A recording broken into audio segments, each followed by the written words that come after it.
Olá pessoal, aqui é a professora Maria Paula e este é mais um vídeo da série Principais Dúvidas dos Graduandos de Enfermagem. Hoje falaremos sobre sinais vitais. Vocês sabem verificar os sinais vitais? Vocês sabem quais são os sinais vitais? Os sinais vitais incluem pressão arterial, pulso ou frequência cardíaca, temperatura e frequência respiratória, e a avaliação da dor, que é considerado o quinto sinal vital.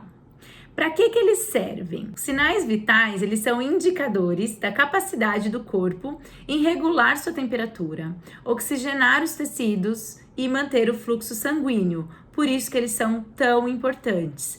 Cabe ao enfermeiro decidir qual é o melhor momento para realizar a aferição de sinais vitais e qual vai ser a frequência, de quanto em quanto tempo esses sinais precisam ser verificados, a depender da complexidade do paciente e de como ele está se sentindo naquele dia. Para verificar os sinais vitais, você vai precisar dos seguintes materiais: um estetoscópio, um esfigmomanômetro, um termômetro, luva, relógio com ponteiro e um suave de álcool a 70 ou então algodão com álcool a 70. Quanto tempo você vai demorar para realizar esse procedimento? É muito rápido, em média, em menos de 5 minutos você vai conseguir realizar. Por onde começar? Então você pode começar com um termômetro, então você já coloca, por exemplo, na axila do paciente, se for o termômetro axilar. Enquanto você espera ele alarmar, você já pode ir verificando, por exemplo, o pulso. O pulso você verifica pela artéria radial, ou se você quiser fazer a frequência cardíaca, você vai pegar o estetoscópio e colocar em cima do local onde tem o pulso apical, que é próximo aqui do coração, no quinto espaço intercostal, na linha hemiclavicular à esquerda. Bom, vamos pensar que você vai para o pulso. Você vai com seu dedo indicador e coloca no pulso radial. Então fica lá durante 1 minuto sentindo esse pulso e você conta. Cada pulsação você conta como 1. E no final você vê quanto deu, quantos batimentos ocorreram durante 1 minuto. O que a gente sabe? Que o ideal é que para um paciente adulto, esse pulso esteja entre 60 e 100 batimentos por minuto. Então, o termômetro está lá. Aí a gente vai para a frequência respiratória. Para verificar a frequência respiratória, você pode continuar com a sua mão no pulso radial e já observar o tórax do paciente. Então, você vai observar a expansibilidade do paciente. Então, nós vamos observar as incursões respiratórias. Então, cada inspiração e expiração você conta como 1. E nisso você soma durante 1 minuto, depois de observar, e vê quanto deu. O normal para um paciente pode ter muita variação de um autor para outro, mas vamos manter como 12 a 20 incursões respiratórias por minuto. Nesse tempo, provavelmente o seu termômetro já alarmou e a hora que você observar, você precisa avaliar se está normal. Normal que esteja, em média, em 36,5 graus Celsius. E a pressão arterial? A pressão arterial nós vamos verificar com o esfigmomanômetro e o estetoscópio por meio do método auscultatório. Vou gravar um vídeo depois explicando a verificação de PA, que é um pouquinho mais difícil, tá?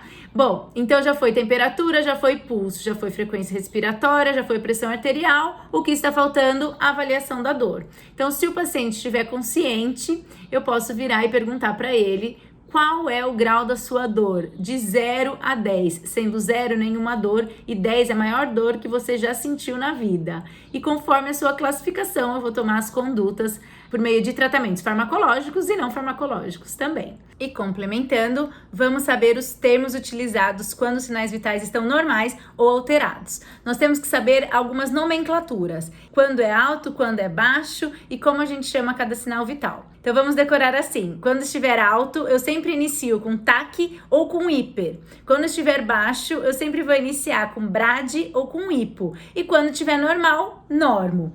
E os termos: frequência cardíaca, eu termino com cárdico ou cardia. Então, se tiver alto, eu vou colocar taquicárdico. Então, o paciente está taquicárdico ou apresentando uma taquicardia. Se eu estiver falando de respiração, eu sempre vou terminar com pineico, com o P mudo. Então, vamos pensar que a frequência respiratória está abaixo dos valores normais. Eu vou falar que ele está bradipineico. Com a pressão arterial, eu uso o termo tenso, tensão. Então, se o paciente estiver com uma pressão arterial alta, eu falo que ele está hipertenso, baixa, hipotenso. E se eu estiver falando de temperatura, eu uso o termo térmico ou termia.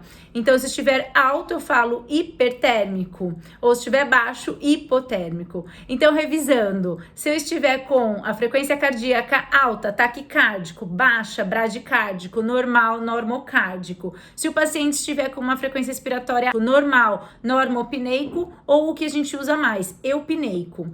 Temperatura alta, hipertérmico, baixo, hipotérmico, normal, normotérmico, ou a gente usa bastante o termo afebril.